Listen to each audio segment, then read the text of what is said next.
And now Meiosis II, which consists of prophase II, metaphase II, anaphase II, and telophase II. Okay, we've got two cells at the start of meiosis II, remember? In prophase II, the nuclear membrane disintegrates again.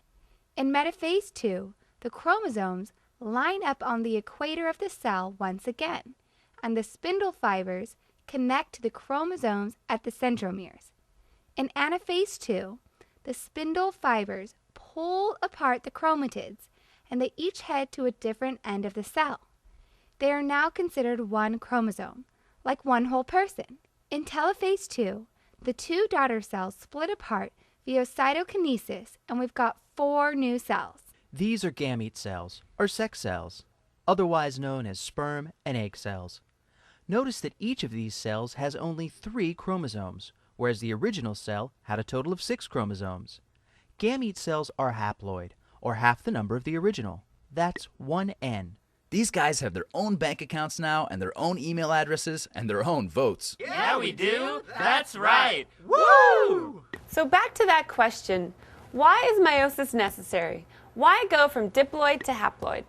Gametes, that is sperm or ova, need to only have one set of chromosomes so that they can eventually join forces with another gamete to sexually reproduce. That's what meiosis is for, reducing the reproductive cells from 2 sets of chromosomes, or 2N, to 1 set, or N, so that when they reproduce, the chromosome count becomes 2N again. Right.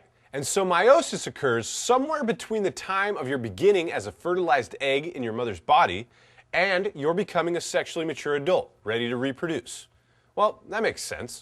And don't forget, because of the recombination of homologous chromosomes, you know, when your mom's chromosomes converses with your dad's chromosomes and then get all mixed up, because of that process, you get all different combinations of features, which is why your children will be different from you. Because of meiosis that occurred in your parents, you are different from them and from your siblings. Wow, without sexual reproduction and meiosis, life would be so boring. Before we go, let's take a second to compare mitosis and meiosis. Both processes require the initial duplication of DNA.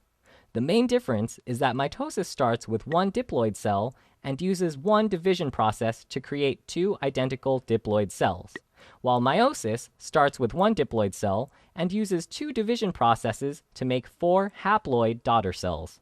And of course, meiosis sounds a bit like meow